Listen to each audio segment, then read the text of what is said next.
gustaría conocer el poder de la oración? El pastor de la iglesia más grande del mundo, Paul Yonggi Cho, le invita a conocer la clave del avivamiento. Sigma Communications presenta Libro Cassettes, libros y mensajes condensados en audio para las personas que tienen poco tiempo para leer. Prepárese para una nueva dimensión de poder. A continuación, escuchará a Melvin Rivera Velázquez, leyendo el libro La oración, clave del avivamiento, de Paul Yonggi Cho. Mientras preparo este libro, mi iglesia crece a un ritmo de 12,000 nuevos convertidos cada mes, que representan almas ganadas del budismo, secularismo y del cristianismo nominal. Es indiscutible que este ritmo impresionante en el crecimiento de la iglesia se debe a la llama del avivamiento, que ahora se extiende por todo Corea. El número actual de miembros con que cuenta nuestra iglesia supera a los 400,000. Para fines de esta década, si el mismo ritmo de crecimiento sigue, tendremos más de 500,000 miembros activos. ¿Cómo puede una iglesia alcanzar este crecimiento? ¿Pueden otros países experimentar esta clase de avivamiento? Mi convencimiento me lleva a asegurar que un avivamiento puede darse donde quiera que haya gente dedicada a la oración. Porque creo en el avivamiento y en la renovación, he preparado este libro. La historia ha comprobado que la oración ha sido la clave de todos los avivamientos que se han dado dentro del cristianismo. Antes de que la iglesia naciera, el día de Pentecostés, Lucas escribió: y estaban siempre en el templo, alabando y bendiciendo a Dios. Lucas 24:53. Y más adelante explica lo que los discípulos hacían.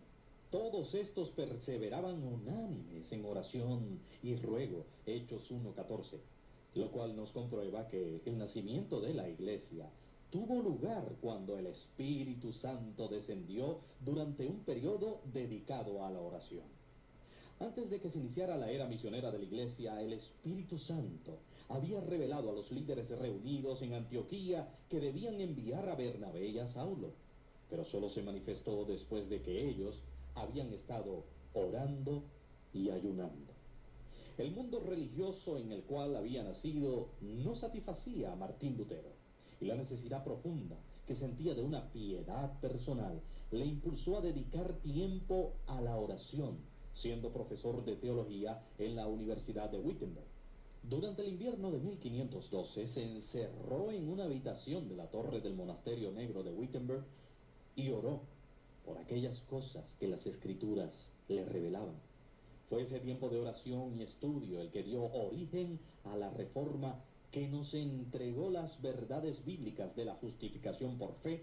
El hombre no alcanza salvación por sus obras y trabajo, porque la salvación es el regalo de Dios mediante la fe. Cuando el fuego del avivamiento que sacudió a Europa comenzó a apagarse, surgió la Ilustración. A medida que este movimiento llegaba a todos los sectores de la sociedad europea, comenzando con las artes, renacía el concepto pagano del valor supremo del hombre, concepto por el cual se juzgaban la verdad y la razón, restándole a la fe toda su importancia. Se hacía imperante, pues, un nuevo y fresco movimiento del Espíritu Santo. Juan Wesley, hijo de un clérigo anglicano de Edworth, Inglaterra, estaba insatisfecho con el estado de la Iglesia de Inglaterra y se sentía profundamente conmovido por las grandes necesidades de los pobres que habían invadido las ciudades y vivían en condiciones deplorables. En la noche del 24 de mayo de 1738, faltando un cuarto para las 9, y mientras escuchaba la lectura del prefacio de Lutero a la Epístola de los Romanos, Juan Wesley experimentó una conversión genuina. Nació de nuevo. Esta experiencia lo llevó a él, a su hermano Carlos y a Jorge Whitefield a orar y ayunar. Cuando la iglesia de Inglaterra le cerró las puertas a su ministerio, ellos comenzaron a ministrar a las multitudes no solo en Gran Bretaña, sino también en los Estados Unidos, donde miles se reunían a oír la predicación otra vez ungida de la palabra de Dios. Nacía así el avivamiento mundial metodista. Durante el siglo XIX, la iglesia protestante comenzó nuevamente a apartarse del rumbo establecido por los primeros reformadores y se hundió en lo que se llamó alta crítica. La gente comenzó a dejar las iglesias tradicionales, no para unirse a otros grupos, sino simplemente para quedarse en casa. Hacia el final del siglo, Dios levantó a evangelistas como Charles Finney, Dwight L. Moody y R.A. Torrey, quienes predicaban ungidos por el Espíritu Santo, motivados por el ayuno y la oración incesantes. El inicio del siglo XX daba paso al resurgimiento del clima espiritual. En 1905, en Los Ángeles, California, el Espíritu Santo manifestó nuevamente su poder. Metodistas y cristianos del movimiento de santidad habían ayunado y orado por un avivamiento cuando el Espíritu Santo descendió, como lo narra el segundo capítulo del libro de los Hechos. El Espíritu Santo había dado a aquellos que se reunían el don de lenguas. Este avivamiento, más tarde denominado pentecostalismo, se ha extendido por todo el mundo.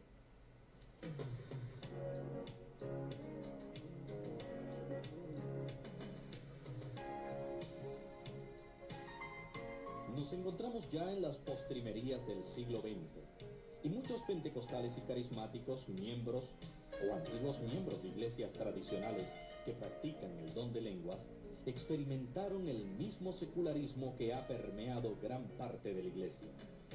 Mas lo que las iglesias necesitan hoy es un nuevo derramamiento del Espíritu Santo.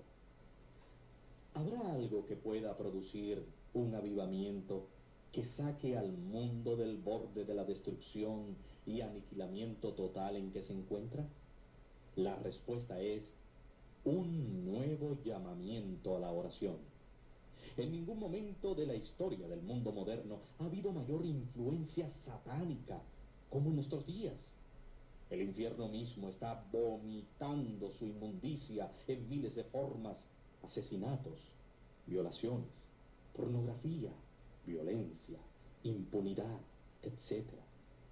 Así como la predicación de los hermanos Wesley impidió que los británicos siguieran a los franceses en su revolución del siglo XVIII, de la misma manera un resurgir del avivamiento puede traer los cambios políticos y sociales que se requieren para salvar al mundo de la calamidad y de la destrucción. Por eso escuchar este libro cassette es importante para usted y para aquellos que reciban su influencia. Y si ya ha comenzado a escucharlo, es porque, así lo creo, tiene interés en la oración. Estoy convencido de que el Espíritu Santo le ha movido a escuchar este libro cassette por una razón: porque usted reconoce que necesita orar. Por tanto, compartiré con usted algunos aspectos de mi vida personal y de mi ministerio, con la esperanza de que lo motiven a orar. Quiero también que sepa por qué, cómo y cuándo debe orar. Y para saberlo debe entender que existen diferentes formas de oración. ¿Qué relación hay entre la oración y el ayuno? ¿Por qué el ayuno aumenta la eficacia de la oración? ¿Es importante orar en un lenguaje desconocido? Estas y muchas otras preguntas la encontrará en este libro cassette. Creo sinceramente que después de escucharlo, no volverá a ser el mismo. Sus oraciones tendrán más poder y en su vida se operará un cambio muy marcado.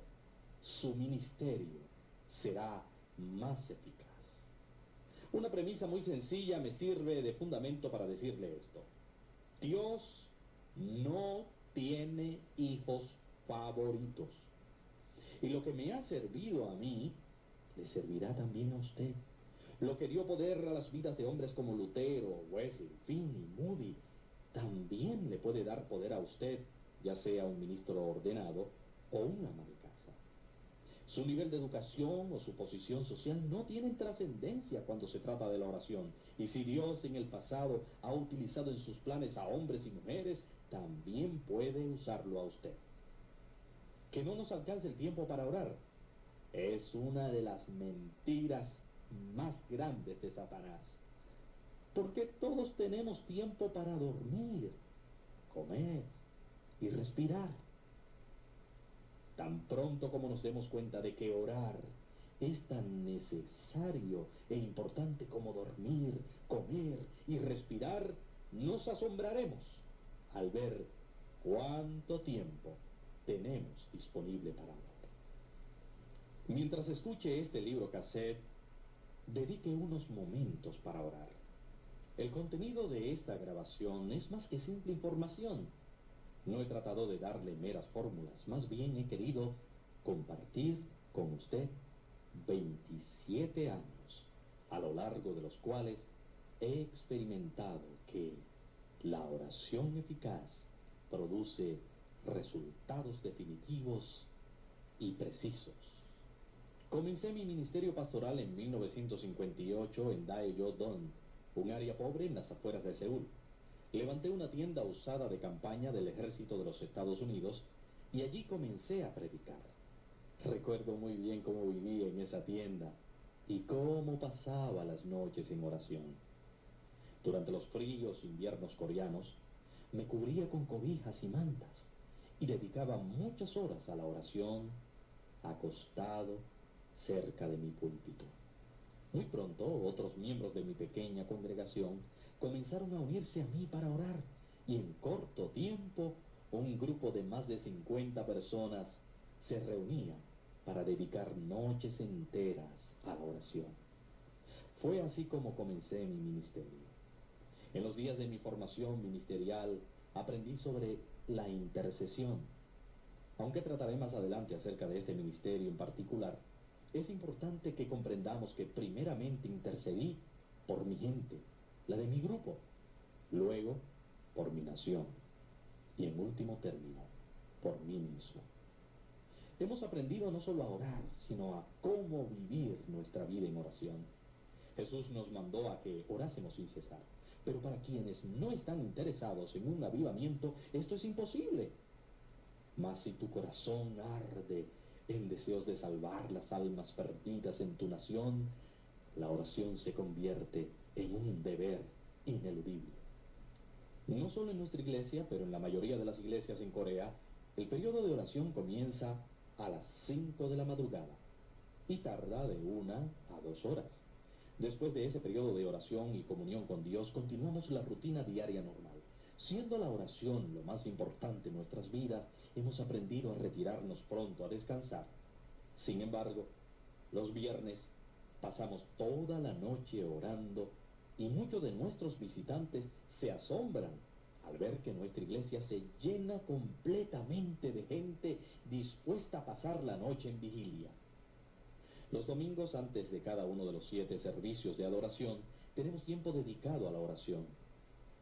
Me sorprendo cuando, al visitar algunas iglesias, veo que llevan a cabo actos sociales antes del culto dominical. Mucho más se alcanzaría si los fieles vinieran a la iglesia en actitud de recogimiento y oraran silenciosamente antes de la iniciación del culto. Esa es la razón por la cual la presencia santa y poderosa de Dios se siente en nuestras reuniones. El Espíritu Santo convence de pecado a los pecadores aún antes de que se predique el Evangelio. Los corazones de los cristianos se abren para recibir la verdad de la palabra de Dios gracias al espíritu de oración que reina entre nosotros. Durante nuestros cultos los creyentes oran juntos y el sonido de los miles de coreanos que juntos elevan sus oraciones me recuerda la caída estruendosa de una poderosa catarata. Y oí una voz del cielo como estruendo de muchas aguas y como sonido de un gran trueno. Apocalipsis 14:2. Los predicadores que nos visitan quedan impresionados por el poder del Espíritu Santo que se siente en nuestros servicios. Un pastor de los Estados Unidos me dijo: Doctor Cho, Dios está en este lugar. Puedo sentir su presencia. Y con lágrimas que corrían por sus mejillas me dijo que nunca antes había experimentado en ese grado la presencia del Espíritu Santo.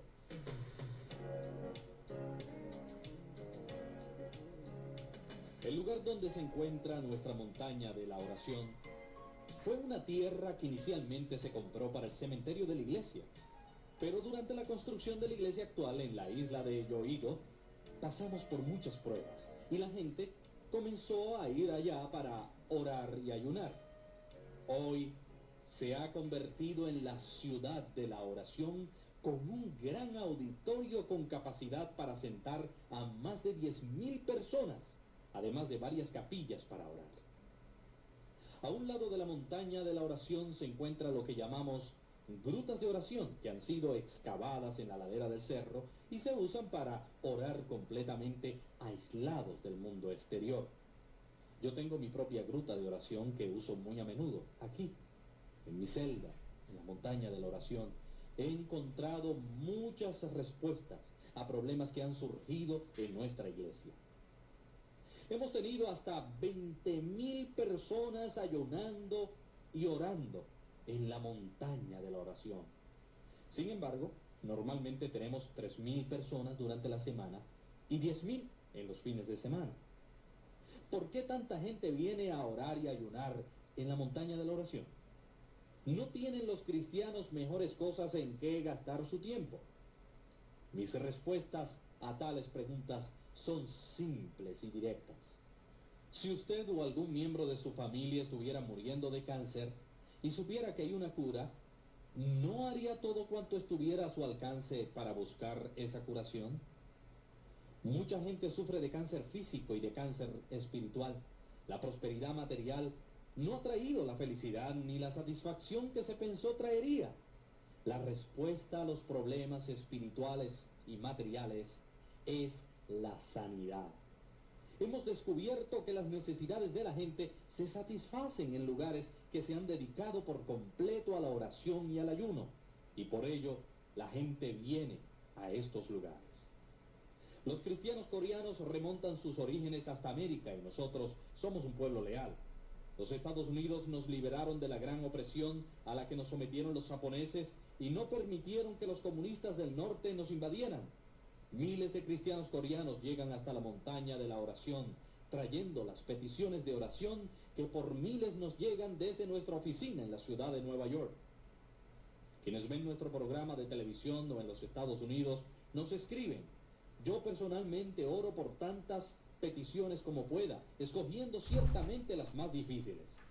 Luego, una vez que salen de mi escritorio, se colocan en un lugar especial en nuestra plataforma para que los domingos más de 300,000 personas oren por esas peticiones.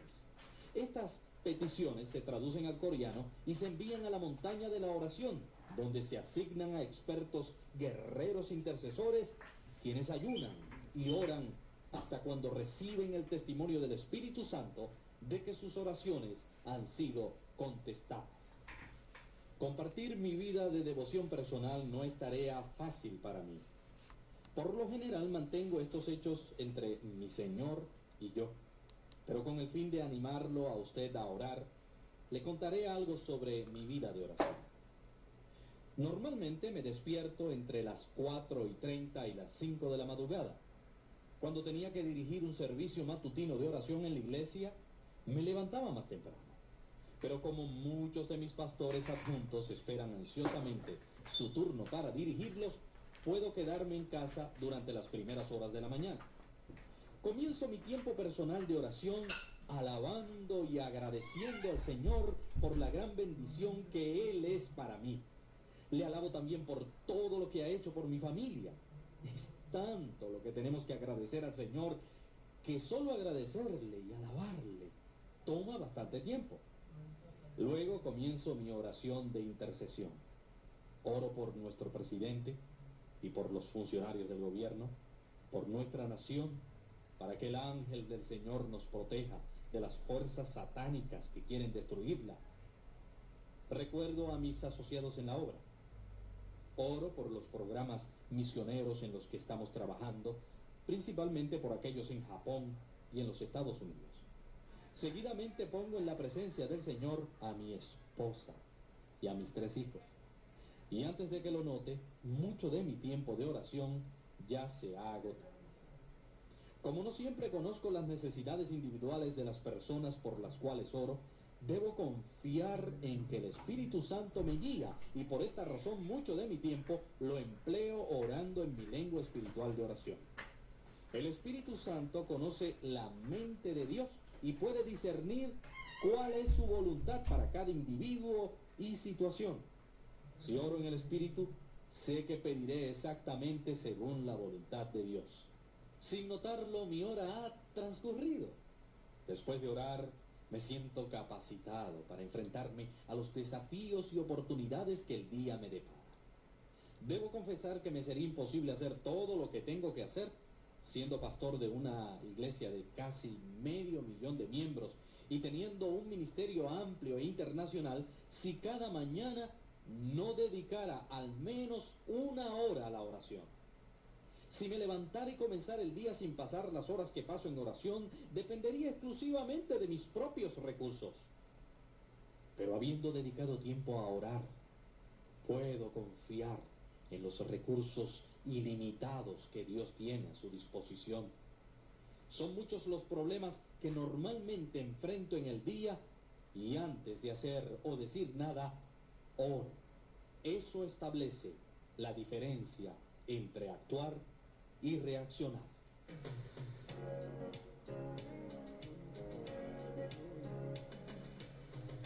Cuando estudio la vida de Cristo, observo que Jesús siempre actuó, nunca reaccionó. Reaccionar es dejar que la gente, las situaciones o las circunstancias tomen el control, mientras que actuar es estar en control de las circunstancias que nos rodean. Aún en el momento de ser juzgado por Pilato, el gobernador romano, Cristo ejerció dominio sobre las circunstancias. Y la forma de no reaccionar es descubriendo cuál es la voluntad de Dios para cada situación que se me presenta. Al vivir mi vida en oración, sé que tengo la mente de Cristo, y cuando hago una decisión, sé que es la voluntad de Dios, pudiendo así descansar en la seguridad de que estoy actuando en su nombre. En la tarde me quedo a solas con mi precioso Señor y Salvador Jesucristo y paso tiempo en comunión con Él. Tengo la impresión de que en estos días Él me está apartando de mis actividades y quiere pasar más tiempo conmigo. Sé que si satisfago su deseo, Él me dará más tiempo para cumplir mis responsabilidades como pastor de la iglesia más grande del mundo. En ocasiones oigo su llamado en el transcurso del día y debo responderle. Nunca sé cuándo me va a apartar del ministerio que hago entre su pueblo para atenderlo a él. Sin embargo, he establecido mis prioridades. Y servir al Señor es primero que servir a su pueblo. Antes de subir al púlpito para predicar, debo dedicar al menos 2 horas en oración. Si voy a predicar en Japón, como lo hago todos los meses, han de ser mínimo de 3 a 5 horas, ya que predico en japonés y estoy consciente de la gran oposición espiritual que ha mantenido alejado el avivamiento en ese país. Japón tiene alrededor de 120 millones de habitantes, de los cuales solo unos pocos cientos de miles son cristianos. Para atar la oposición espiritual y alistar mi corazón para el ministerio de la palabra, debo dedicar todo ese tiempo a la oración. Con esta clase de vida de oración no tengo mucho tiempo para pasarlo en comunión con otros cristianos. Algo que me gustaría, pero debo cumplir con mi vocación de siervo de Dios y para hacerlo eficazmente tengo que pasar mi vida en oración. Cuando realizo mi ministerio en los Estados Unidos, no hallo la misma oposición espiritual que encuentro en Japón. Por lo tanto, dedico solo 2 horas a la oración antes de predicar. En Europa gasto de 2 a 3 horas en oración concentrada. Pastores y evangelistas me han preguntado cómo podrían sus iglesias experimentar el mismo crecimiento que se experimenta en Corea. Pero después de las reuniones, estos mismos pastores y evangelistas salen a comer y pasan varias horas disfrutando del compañerismo con otros. En la mañana están demasiado cansados para orar. Después de ver por años esta situación que se repite alrededor del mundo, decidí escribir este libro, con la esperanza de que hombres y mujeres de Dios tomen tan en serio el avivamiento que realmente experimenten un cambio en su vida de oración. Hace años decidí que no debíamos dar por sentado el avivamiento que ahora se experimenta en Corea. Al estudiar la historia de la iglesia me di cuenta de que no solo se ora al comenzar el avivamiento, sino que también debe orarse para conservar este avivamiento. En todos los avivamientos que el mundo occidental ha experimentado, la gente con el paso de los años comienza a darlos por sentado, porque se olvida de lo que los inició, la oración. Y una vez que la oración fervorosa se deja a un lado, el ímpetu del avivamiento se pierde, quedando solo el ímpetu del pasado. ¿Qué quiero decir cuando hablo del ímpetu e impulso de un avivamiento? El funcionamiento de un automóvil es un buen ejemplo de cómo funciona este principio. El ímpetu es la fuerza que se genera en el vehículo cuando se presiona el acelerador. Al aplicar esta fuerza, el automóvil se mantiene en movimiento.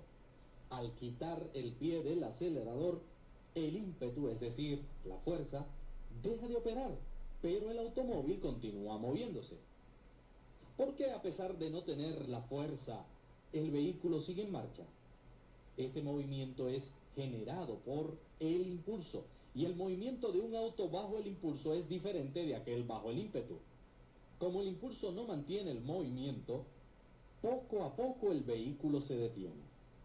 Cuando el Espíritu Santo da el avivamiento como respuesta a la oración, el ímpetu de ese avivamiento debe mantenerse para que éste continúe. Si nos olvidamos de la oración, el avivamiento pasará de fuerza a impulso, y con el tiempo esa visita especial de Dios terminará siendo un monumento del pasado. En nuestra iglesia ha habido una consagración completa al avivamiento y al crecimiento hasta la segunda venida de Jesucristo. En 1980 guiamos a los pies del Señor a 110,000 personas. Nuestra iglesia solo pudo absorber 60,000 de esos nuevos convertidos. Los 50,000 restantes fueron repartidos entre otras iglesias evangélicas. En 1983 teníamos un total de 120,000 nuevos convertidos. ¿Por qué tanta gente alcanza salvación dentro de una sola iglesia? Porque hemos comprendido la importancia de desarrollar y conservar una vida de oración. Si dejamos de orar, el avivamiento se desvanece. Si continuamos orando, estoy seguro de que toda Corea puede salvarse. Creo que otras iglesias, incluyendo la suya, pueden experimentar este mismo nivel de avivamiento. No hay terreno demasiado duro para el Espíritu Santo, ni iglesia demasiado muerta, ni país demasiado cerrado al Evangelio. Pero una es la solución: la oración.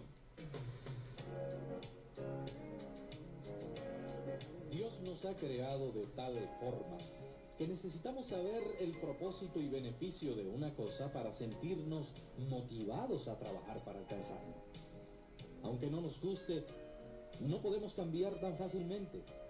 Por lo tanto, si realmente comprendiéramos los beneficios de la oración, ya hace mucho habríamos comenzado a orar. La motivación se basa en el deseo. Aprender a desear la oración es necesario para que alguien ore, y para orar de acuerdo a las Escrituras debe crearse un gran deseo de hacerlo. ¿Cómo puede usted crear ese gran deseo de orar? Debe comprender los beneficios temporales y eternos de la oración. En la Biblia encontramos oraciones poderosísimas. Vemos en Moisés a un hombre que tenía poder en la oración y tenía la autoridad para hablarle no solo a los enemigos de Dios, sino también al pueblo de Dios. Con la oración de Moisés, las plagas llegaron a Egipto. el Mar Rojo se abrió para dar paso a Israel. Nos preguntamos, ¿cómo adquirió Moisés ese poder en la oración? Y la respuesta es, viviendo una vida de oración. Josué vio la mano poderosa de Dios obrando en su vida y ministerio.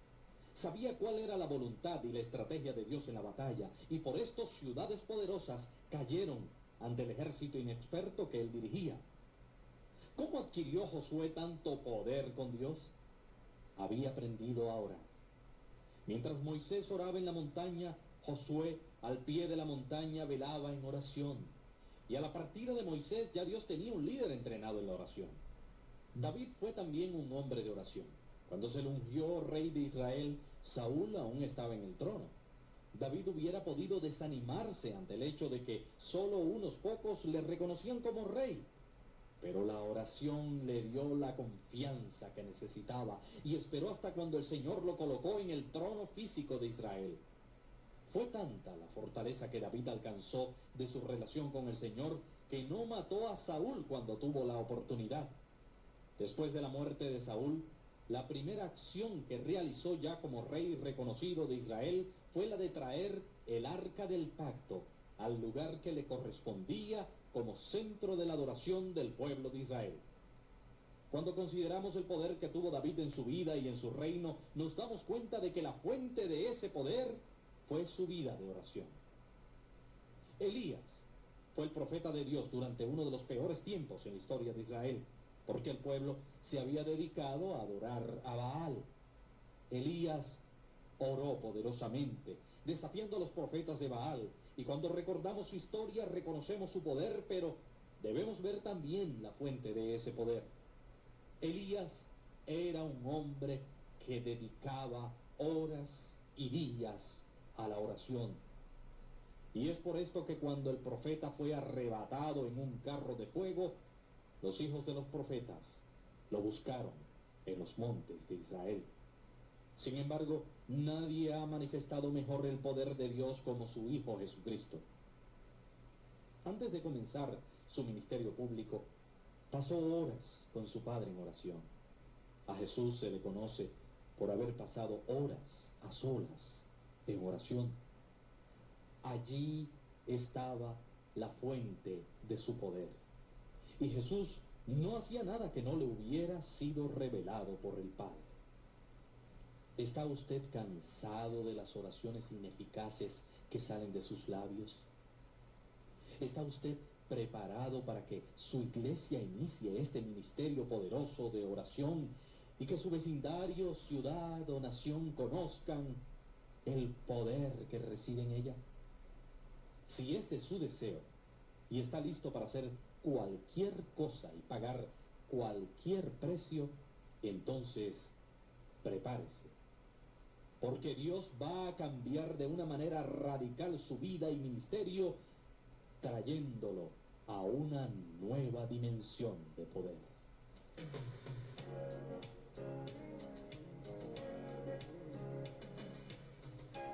No hay razón para que en su iglesia no ocurran milagros regularmente, ni tampoco para que los pecadores no sean llevados al Espíritu Santo. Me contaron que en cierta ocasión Charles Finney pasó por un pequeño pueblo del norte de Nueva York. Houghton, el nombre de la comunidad, era un pueblo como cualquier otro. Pero un día, mientras el tren donde viajaba Charles Finney pasaba por allí, el Espíritu Santo descendió sobre los pecadores de la comunidad. Hombres que se encontraban en los bares cayeron de rodillas convencidos de pecado, pidiendo a Jesucristo que los salvara. Si el Espíritu Santo dio tal poder a Charles Finney, ¿no nos dará a nosotros ese mismo ministerio poderoso? Finney rara vez compartía la clave de su poder, pero un reportero decidió espiarlo hasta que finalmente comprobó que la fuente de su poder radicaba en las horas que él dedicaba a la oración. Estoy convencido de que en Corea hemos visto solo el comienzo del avivamiento que el Señor nos ha prometido. Aunque toda la nación sabe que Dios está trabajando en nuestra iglesia, todavía no hemos visto el poder de Dios como lo veremos en el futuro, si de verdad somos fieles. El poder de Dios no solo se manifiesta en la sanidad, las liberaciones de los malos espíritus y en las conversiones masivas al cristianismo, también se manifiesta en el cielo que se abre sobre nuestro país. ¿Qué quiero decir con esto? Cuando un país tiene un cielo abierto, hay libertad no solo física, sino también para predicar el Evangelio. El nivel de fe es alto y la oposición a las cosas espirituales es poca. En algunos países es difícil predicar porque hay mucha oposición espiritual. Las fuerzas satánicas que tratan de contrarrestar el Evangelio son poderosas y no hay mucha fe, lo que hace difícil las cosas para los que ministramos la palabra de Dios. En Corea me es más fácil predicar que en ninguna otra parte, porque cuando predico la palabra de Dios hay una respuesta inmediata de los pecadores que quieren encontrar la salvación. ¿Por qué se da esta atmósfera espiritual? La respuesta es la oración. La oración no solo produce poder colectivo, sino también individual. He aprendido en mi propio ministerio que debo depender del poder del Espíritu Santo. No es por fuerza o poder natural, sino por el poder del Espíritu que grandes cosas se realizan para Dios. Al aprender a caminar en el Espíritu he visto el poder de Dios. ¿Cómo podría yo pastorear una iglesia de más de 300,000 miembros, tener tiempo para viajar por todo el mundo casi mensualmente para dictar conferencias sobre crecimiento de la iglesia y aún me alcance el tiempo para realizar un teleministerio en 3 continentes? La respuesta es por el poder que me da el Espíritu Santo al haber dedicado mi vida a la oración. Con regularidad gente viene a mi oficina solicitando oraciones. He visto al cojo caminar, al ciego ver y al paralítico saltar de su silla de ruedas, todo por el poder de Dios. ¿Soy yo alguien especial? En mi introducción dije que Dios no tiene hijos preferidos, por lo tanto, todos podemos tener poder en la oración si estamos dispuestos a pagar el precio. Para adquirir esta clase de poder, debemos cambiar nuestra actitud. En el Evangelio según San Mateo, Jesús hizo una declaración revolucionaria sobre la actitud necesaria para producir ese poder espiritual. Algunos se acercaron a Jesús para hablarle de Juan el Bautista, quien había sido encarcelado, y Jesús dio testimonio de la posición incomparable de Juan el Bautista con estas palabras: de cierto os digo, entre los que nacen de mujer no se ha levantado otro mayor que Juan el Bautista, pero el más pequeño en el reino de los cielos mayor es que él. Mateo 11:11. ¿Cómo podría un hijo de Dios que está en el reino de los cielos llegar a ser mayor que Juan el Bautista? En el siguiente versículo Jesús reveló la actitud necesaria para desarrollar ese poder espiritual. Desde los días de Juan el Bautista hasta ahora el reino de los cielos sufre violencia y los violentos lo arrebatan. Mateo 11:12. Se requerirá una dedicación violenta, extrema a la oración para que el poder de Dios se manifieste en nuestras vidas, y esa dedicación violenta se evidenciará en la disciplina, porque el adquirir poder en la oración exige mucho tiempo. Por esta razón debemos establecer prioridades en nuestra vida. Muchas cosas se amontonarán a nuestro alrededor para impedirnos que dediquemos el tiempo necesario para adquirir ese poder.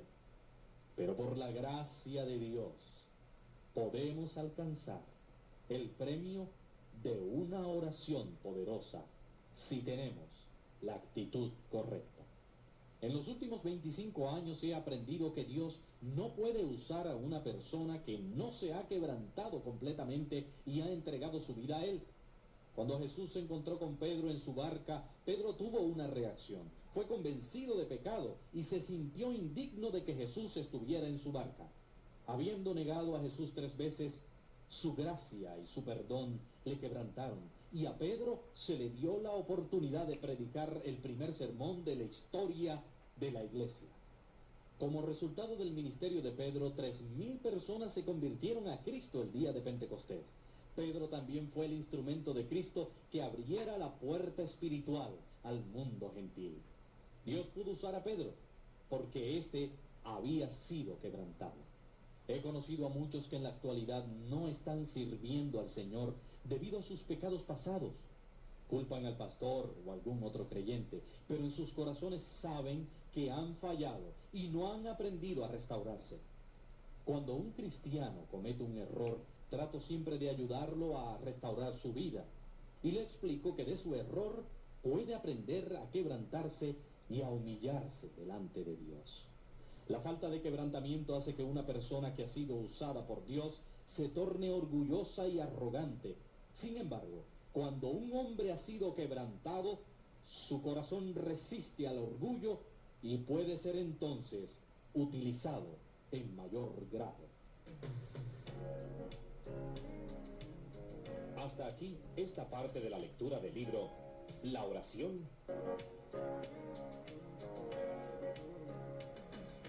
Cuando usted se pone en contacto con Dios por medio de la oración, lo primero que hace es reconocer que es un pecador, porque nadie puede sentirse orgulloso delante de un Dios santo. Tan pronto usted se percata de que no cuenta con los requisitos naturales para estar en su divina presencia, comenzará a confesar su pecado y a humillarse delante de Dios, lo cual no significa que usted no pertenece al trono de la gracia, porque de hecho el acceso de cada creyente a este trono ya ha sido pagado con la sangre preciosa de Jesucristo.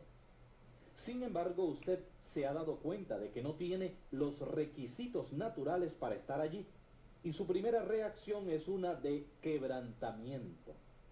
El quebrantamiento y el orgullo no pueden coexistir. Al entrar en la presencia de Dios, notará con asombro qué reacciones, actitudes y hechos que posiblemente ya había olvidado vienen a su conciencia. Así como a causa de sus propios pecados, Pedro se sintió indigno de que Jesús estuviera en su barca, también usted, ante su santa presencia, comprenderá todas sus necesidades. La siguiente reacción, muy natural, por cierto, delante de él, es el deseo de ser perdonados, cosa que yo he experimentado personalmente. Cuando quizás sin darme cuenta he cometido una falta, por pequeña que sea, al comenzar mi tiempo de oración, el Espíritu Santo me señala precisamente aquella cosa que hice y siento la necesidad de que me perdone y me libere. Podría pensarse que esto es muy difícil, pero debe recordar que ahora tiene un nuevo deseo de orar, que conoce ya la nueva actitud de violencia que debemos tener hacia su propia carne y orgullo, y que está aprendiendo a caminar suave y silenciosamente en el Espíritu. Aprenderemos mucho más sobre este asunto más adelante en este libro cassette. Sin embargo, ahora debo enfatizar en la importancia de caminar suavemente con el Espíritu, porque el Espíritu Santo es todo un caballero. Viviendo una vida delicada y silenciosa delante del Espíritu, usted se acostumbrará a la constante presencia del Señor, que producirá dos cambios importantes. Número 1, el quebrantamiento, y número 2, la entrega. Antes de ir a las Escrituras para buscar algunos ejemplos, debo compartir con usted mi experiencia personal con relación a estas dos actitudes. Dios nunca ha escogido a gente perfecta para cumplir su perfecta voluntad. Lo que se hizo evidente al escoger a Jacob y al rey David, y también al haberme escogido a mí. Mi inclinación natural es querer hacer mi propia voluntad, pero los caminos del Señor no son siempre mis caminos, así que alguien tiene que ceder.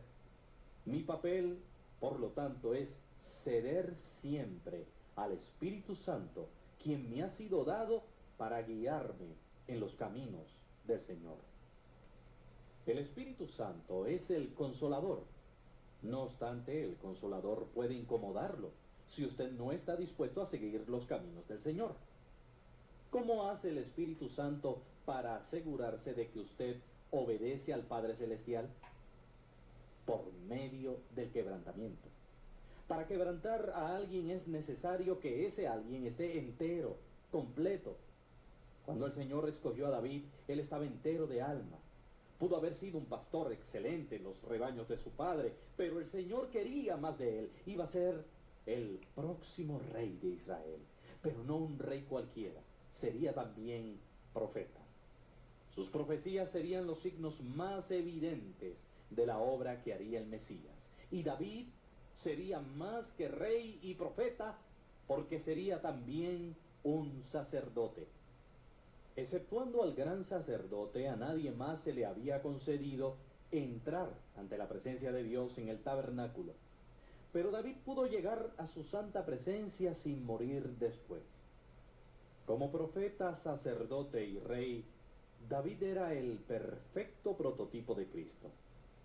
Cuando consideramos la vida de David, vemos que fue capaz de cometer los pecados más horrendos y atroces, inclusive adulterio y asesinato. David pagó por su pecado y continúa haciéndolo en la forma como la gente de hoy en día lo señala como pecador. Pero a David se le detuvo para que no siguiera por su propio camino. Esto no significa que nosotros debemos pecar para ser quebrantados, de ninguna manera, porque no podemos tentar a nuestro Dios. Pero en nuestro caminar silencioso con el Espíritu Santo, Él nos mantiene actualizados sobre nuestra conducta. Y si vamos a continuar caminando en su presencia, debemos permanecer quebrantados y humillados. Vivir así es caminar con sinceridad delante de Dios y de su pueblo. Según nuestras costumbres orientales, el líder nunca debe ser avergonzado delante de su pueblo porque perdería su prestigio. La gente no quiere que esto suceda, y el líder ciertamente lo evita. Sin embargo, el Espíritu Santo ha pasado por alto nuestras costumbres y me ha llevado a ser franco y sincero con mi pueblo. Recuerdo que quería morir antes de participar a mi congregación, algo que había hecho que no había sido del agrado de Dios. El hacerlo hizo que se estableciera una confianza sólida entre mi pueblo y yo, que ha durado más de 25 años. Santiago nos muestra claramente este principio, pero él da mayor gracia. Por esto dice, Dios resiste a los soberbios y da gracia a los humildes. Santiago 4:6. Pedro también declara el mismo principio. Igualmente, jóvenes, estad sujetos a los ancianos y todos, sumisos unos a otros, revestidos de humildad, porque Dios resiste a los soberbios y da gracia a los humildes. Humillaos pues bajo la poderosa mano de Dios, para que Él os exalte cuando fuere tiempo. Primera Pedro 5, 5 al 6.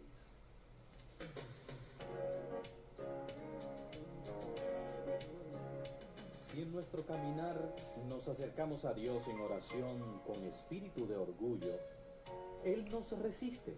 Si por el contrario nos quebrantamos y arrepentimos delante de Él, Él nos da más de su gracia. El éxito se basa en la gracia de Dios. No es por nuestro propio mérito que hacemos cosas con éxito, sino por la gracia de Dios. Por lo tanto, necesitamos más de su gracia para tener éxito. ¿Y cómo conseguimos esa gracia? Humillándonos y quebrantándonos delante de Dios.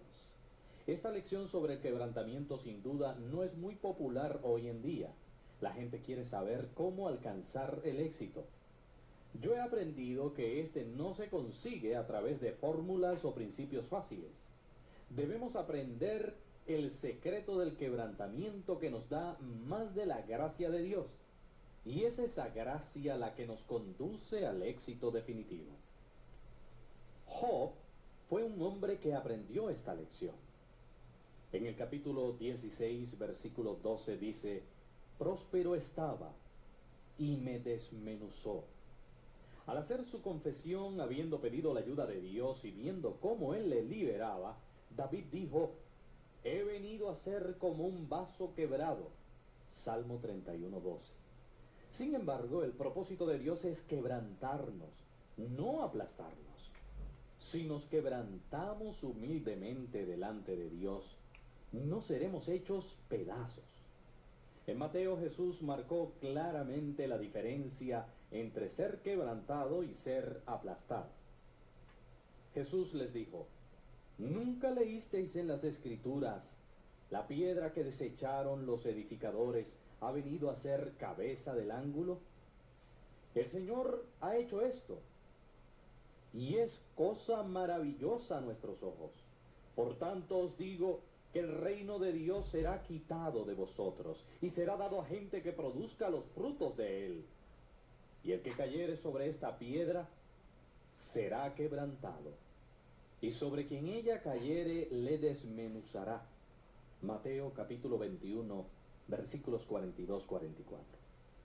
Para comprender qué significa el quebrantamiento delante de Dios, hemos de entender la naturaleza de esta comparación.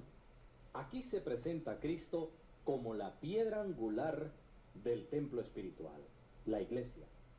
En este contexto, la iglesia es mucho más que el cuerpo de creyentes que nació el día de Pentecostés, y en este mismo contexto la iglesia representa al pueblo de Dios desde sus comienzos. Cuando Jesús hablaba, tal como se cita en Mateo 21, la nación judía representaba al pueblo de Dios, y a Jesucristo se le señala como la parte más importante del edificio, y a cada miembro como una piedra. Jesucristo es la piedra angular, o sea, el fundamento o viga que sostiene todo el edificio. El deseo de Dios era poseer un edificio espiritual que pudiera contener adecuadamente su gloria. Al rechazar al Mesías, Israel perdió el derecho a ser ese edificio espiritual, y Dios, al crear la iglesia, construye un nuevo edificio donde cada uno de nosotros es una piedra viva. Cuando gracias a la salvación se nos saca del mundo, somos piedras que necesitan ser moldeadas para que funcionen de acuerdo a la voluntad de Dios. Al construir un edificio de piedra, el constructor dedica mucho tiempo a labrar cada piedra para que quepa en el lugar que le corresponde. Si esa piedra es muy dura y no permite que se le labre, se convierte en una de poco valor y se le reduce a polvo. Jesús, por lo tanto, podía ordenar: caigan sobre la roca y sean quebrantados. El quebrantamiento de Dios no nos aniquila. Es un quebrantamiento que va a moldearnos para que podamos ser usados según los propósitos para los cuales Dios nos escogió. Si oponemos resistencia al propósito de Dios, somos triturados, es decir, de nada servimos a los propósitos eternos de Dios. Por ello es muy importante que caminemos quebrantados delante de Dios, aunque debo reiterarles que esto no significa andar como gente fracasada o tener un concepto de baja estima personal. Recuerde que Dios nos escogió y que somos importantes. Y cuando aprendemos a caminar en oración en la presencia del Espíritu, el resultado natural será una actitud de quebrantamiento que permitirá que Jesucristo, el arquitecto supremo, complete su obra divina en nuestras vidas. Qué gozo nos proporciona saber que Dios está modelando nuestras vidas para que sean usadas en su propósito eterno. Cuánta paz nos invade al saber que todas las cosas contribuyen a ese fin. Nada es accidental. Todo trabaja para nuestro eterno bien. Gloria al Dios que vive.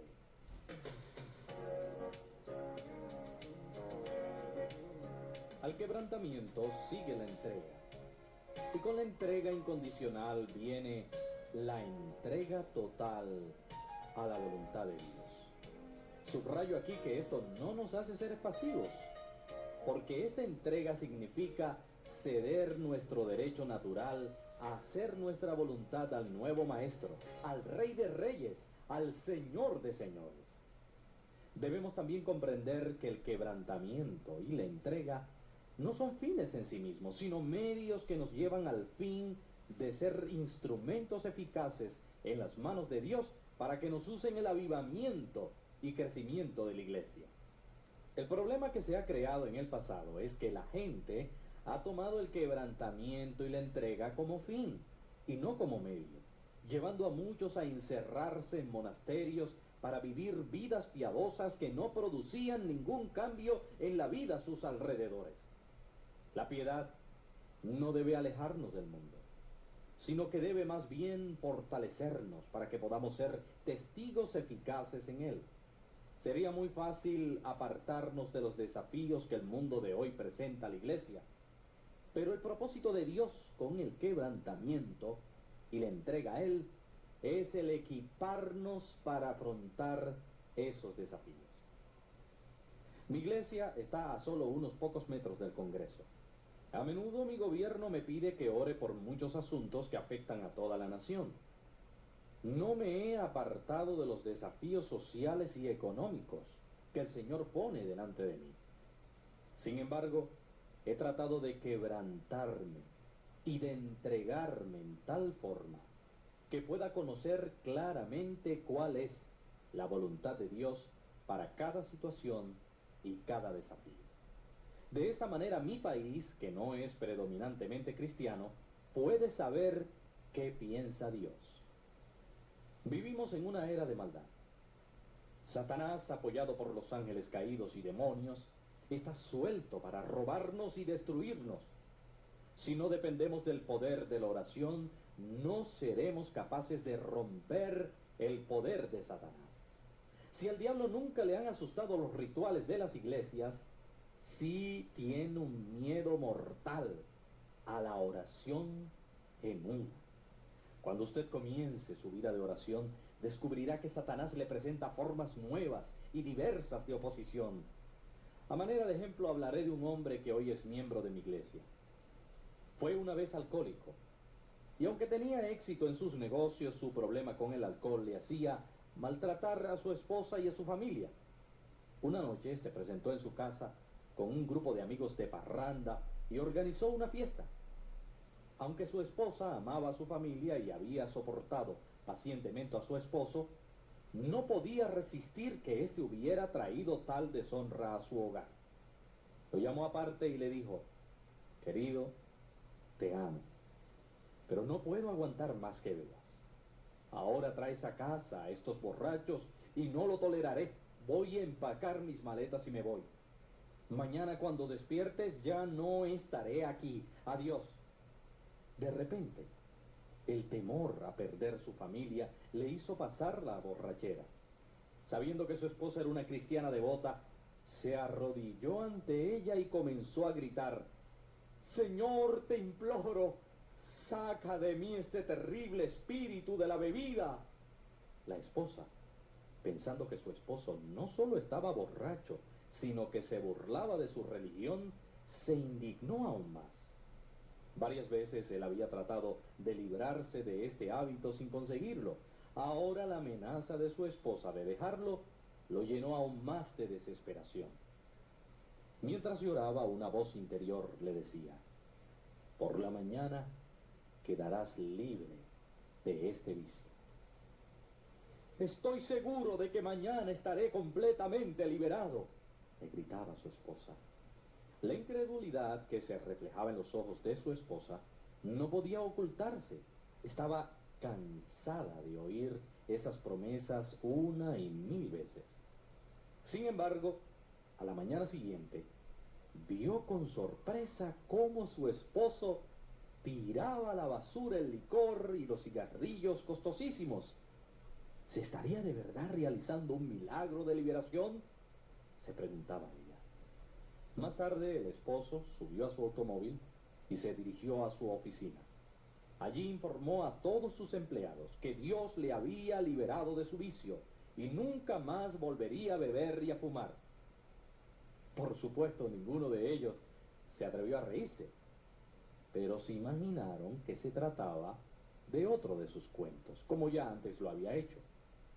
Pasaron los días y todos se convencieron de que aquel algo extraordinario había sucedido, ya que vieron el cambio total que se operó en su forma de vida. Toda su familia sirve ahora a Cristo, siendo él un diácono de nuestra iglesia.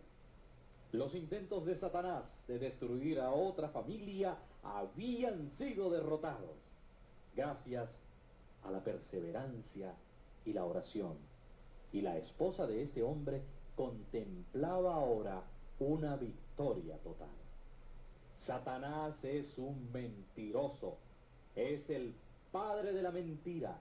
Se goza en robar y en destruir, pero cuando aprendemos a orar, Cristo nos da toda la autoridad sobre la obra de Satanás.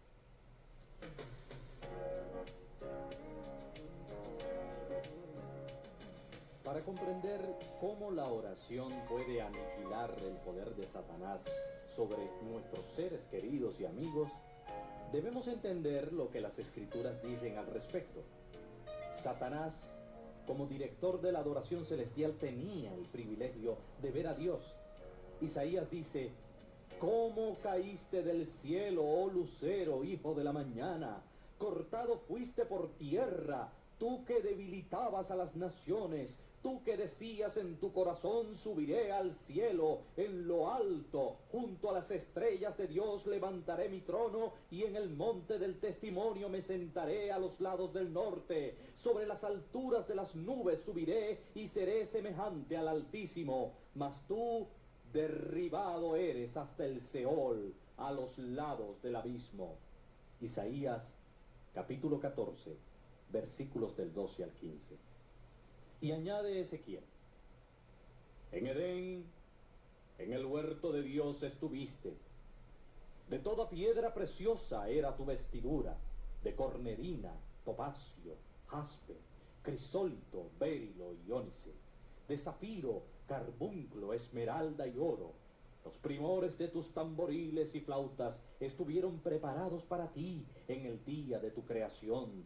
Tú, querubín grande, protector, yo te puse en el santo monte de Dios.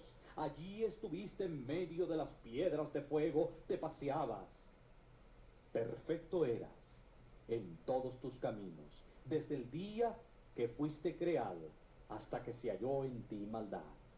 A causa de la multitud de tus contrataciones, fuiste lleno de iniquidad y pecaste, por lo que yo te eché del monte de Dios y te arrojé de entre las piedras del fuego. Oh querubín protector, se enalteció tu corazón a causa de tu hermosura. Corrompiste tu sabiduría a causa de tu esplendor.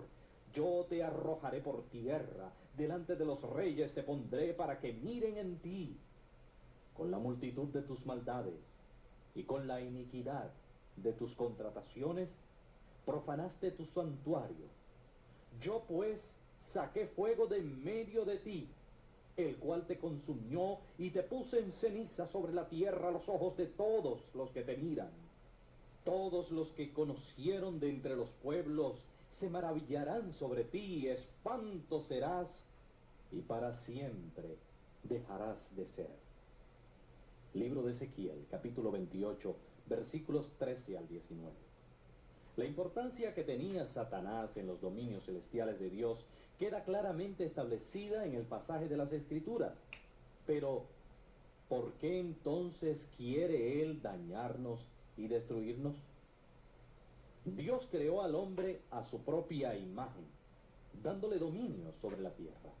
Satanás tenía celos del lugar que Dios le había dado y desde el principio ha querido destruir la creación especial de Dios. Después de que Adán y Eva murieron espiritualmente debido a su pecado, Dios hizo una promesa: y pondré enemistad entre ti, Satanás, y la mujer, y entre tu simiente y la simiente suya. Ésta te herirá en la cabeza y tú le herirás en el calcañar. Génesis capítulo 3, versículo 15. Y Satanás sabe que su destrucción y derrota final vendrán a través de la humanidad. A lo largo de la historia del hombre, Satanás ha tratado por todos los medios de que esta promesa no se cumpla. Trató primeramente de contaminar a toda la raza humana. Y aconteció que cuando comenzaron los hombres a multiplicarse sobre la faz de la tierra, y les nacieron hijas, que viendo los hijos de Dios que las hijas de los hombres eran hermosas, tomaron para sí mujeres, escogiendo entre todas. Y dijo Jehová: no contenderá mi espíritu con el hombre para siempre, porque ciertamente él es carne, mas serán sus días 120 años. Había gigantes en la tierra en aquellos días, y también después que se llegaron los hijos de Dios a las hijas de los hombres, y les engendraron hijos. Estos fueron los valientes que desde la antigüedad fueron varones de renombre. Y vio Jehová que la maldad de los hombres era mucha en la tierra, y que todo designio de los pensamientos del corazón de ellos era de continuo solamente el mal. Y se arrepintió Jehová de haber hecho hombre en la tierra, y le dolió en su corazón.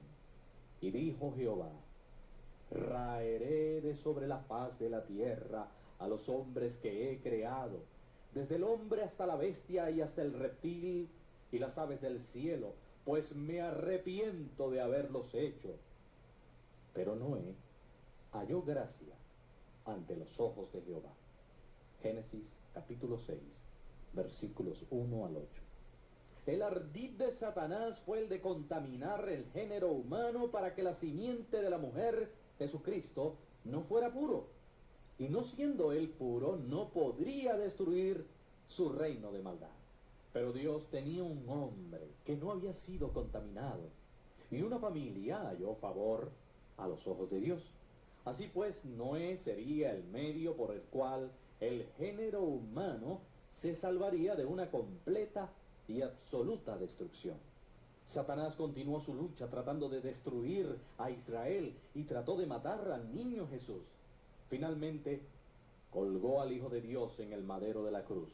Pero allí no terminó todo, porque por medio de la muerte de nuestro precioso Salvador en la cruz, Jesucristo venció a Satanás, porque por su muerte y resurrección, a nosotros también se nos ha dado autoridad sobre Satanás y sus obras. Somos pues más que vencedores por medio de aquel que nos amó.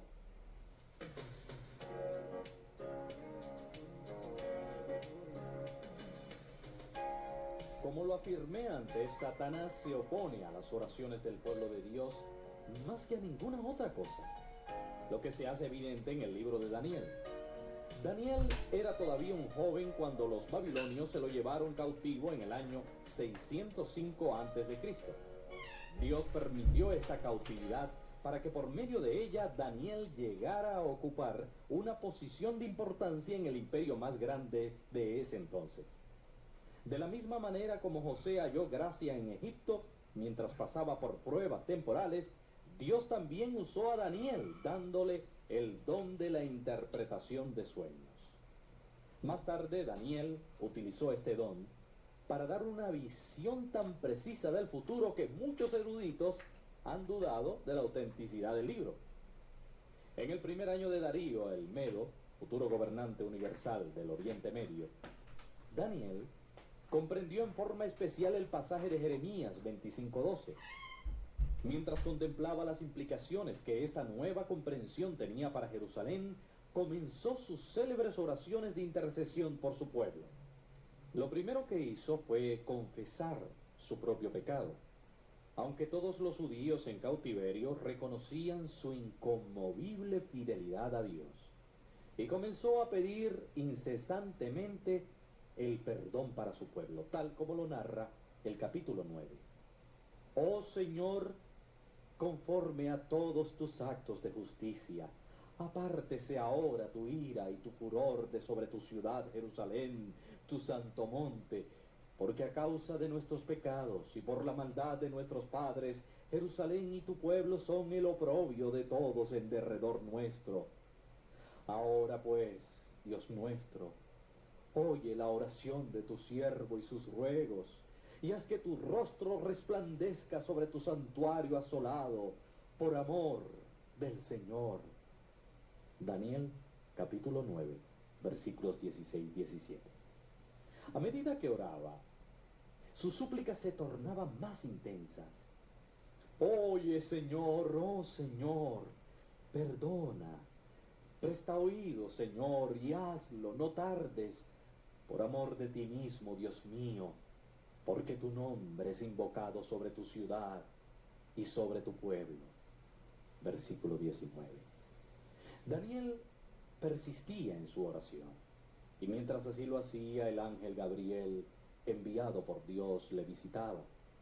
Y Gabriel le revela las formas como el diablo se opone a la oración del pueblo de Dios.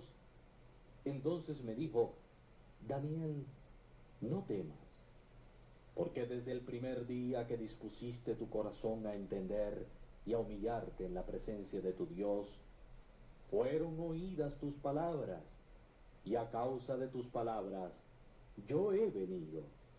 Mas el príncipe del reino de Persia se me opuso durante 21 días, pero he aquí Miguel, uno de los principales príncipes, vino para ayudarme, y quedé allí con los reyes de Persia.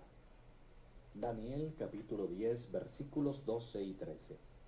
Más adelante, en el mismo capítulo, Gabriel muestra la batalla a la que se enfrentará cuando deje a Daniel. Él me dijo, ¿sabes por qué he venido a ti?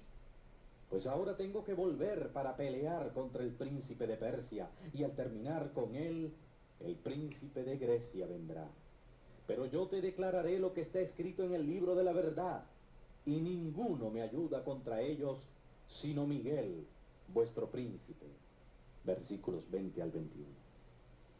En el libro Comentario del Antiguo Testamento de Kiel y Deslich, se afirma que el príncipe de Persia era la fuerza espiritual que guiaba el ascenso del siguiente gobierno mundial. Dios había enviado a Gabriel, pero los príncipes satánicos o ángeles caídos le habían declarado la guerra a Gabriel. Satanás no quería que la oración de Daniel fuera contestada. Miguel, el arcángel, fue llamado para que ayudara a Gabriel en la batalla. Daniel había ayunado y orado por 21 días, el tiempo necesario para que las fuerzas espirituales de Dios vencieran a los ángeles caídos. En Zacarías 3, el ángel del Señor le dice a Satanás, Jehová te reprenda, oh Satanás, Jehová que ha escogido a Jerusalén te reprenda. ¿No es este un tizón arrebatado del incendio? Versículo 2. Pablo comprendió la batalla espiritual a la que tenemos que enfrentarnos cuando afirmó, porque no tenemos lucha contra sangre y carne, sino contra principados, contra potestades, contra los gobernadores de las tinieblas de este siglo, contra huestes espirituales de maldad en las regiones celestes. Efesios capítulo 6, versículo 12. Para tener una clara perspectiva de todo esto, debemos entender la realidad espiritual, o lo que yo he llamado la cuarta dimensión. Satanás fue arrojado de su lugar en el cielo, donde ocupaba una posición elevada. Al crear al hombre, Dios le dio una estatura un poco mayor que la de los ángeles, permitiéndonos comprender la realidad espiritual. Ya desde el paraíso, Satanás sabe que su destrucción total vendrá por medio de la humanidad. Dios le dio el título de príncipe de la potestad del aire, Efesios capítulo 2, versículo 2. Y teniendo esa autoridad real sobre la atmósfera de la tierra, tiene poder para influenciar sobre las naciones. Sin embargo, Dios otorgó al hombre autoridad que éste perdió al caer por el pecado de Adán. Pero Dios nunca ha estado sin testigo en el mundo, y su pueblo ha podido ejercer la autoridad por medio de la oración y de la intercesión. Cuando vino a la tierra, Cristo permitió que el mundo le juzgara y le crucificara, pero con su vida sin pecado, su muerte expiatoria en la cruz y su gloriosa resurrección, Cristo tomó las llaves de la muerte y de la tumba y recibió toda potestad. Mateo capítulo 28, versículo 18. Fundamentados en la verdad de que Cristo tiene toda potestad en el cielo y en la tierra, nosotros tenemos la comisión de ir a todo el mundo y hacer discípulos en todas las naciones para el reino de Dios. Al aprender a orar en el Espíritu Santo, nos daremos cuenta de que se nos ha dado un poder que nos permite atar el poder que Satanás ejerce en la gente, las comunidades y aún en las naciones. No obstante, siendo Satanás un mentiroso y padre de la mentira, trata de convencernos de que él tiene el control. Cuando aprendemos a ayunar y a orar y a ejercitar nuestra legítima autoridad espiritual, Satanás y sus fuerzas se doblegan a la voluntad de Dios. Cuán importante es que nosotros conozcamos y entendamos la importancia de la oración. Si no oramos, no podremos saber si la voluntad de Dios se cumple en nuestras vidas y ministerios. Pero como afirmé anteriormente, debemos sentir en primer lugar el deseo de orar. Nuestro problema ha sido que pensamos en la oración, leemos acerca de la oración, e inclusive recibimos enseñanzas sobre la oración, pero sencillamente no oramos. Este es el momento para comprender que la oración es la fuente del poder. Este es el momento para que permitamos que el Espíritu nos guíe a un nuevo quebrantamiento y a una nueva entrega. Este es el momento de aprender a usar nuestra autoridad espiritual para poder así aprender a desbaratar la obra del diablo. Ha llegado el momento para orar.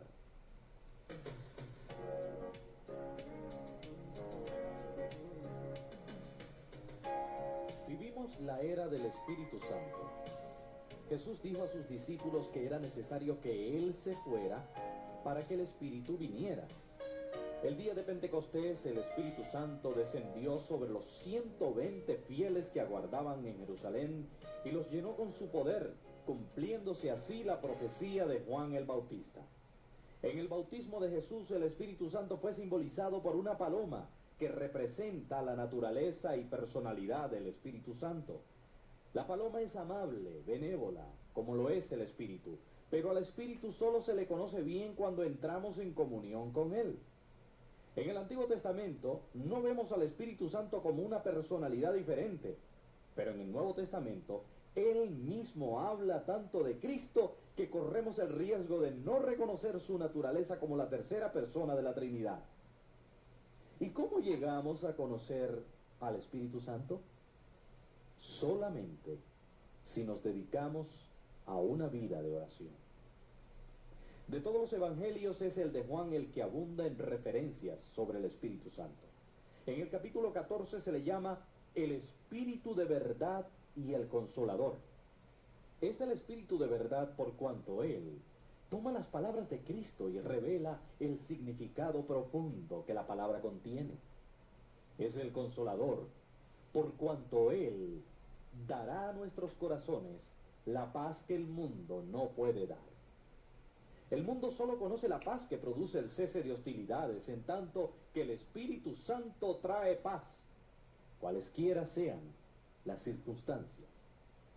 Cuando aprendemos a caminar en el Espíritu Santo, aprendemos a caminar en la verdad y en la paz. Si la verdad no funciona en nuestras vidas, si no caminamos en la paz del Señor, es porque seguramente no estamos caminando en el Espíritu Santo. Al leer las Escrituras, el Espíritu Santo le bendice, le dirige al testificar de Cristo, le unge al predicar y enseñar la palabra de Dios. Pero si usted quiere tener una comunión íntima con el Espíritu Santo, necesita la oración.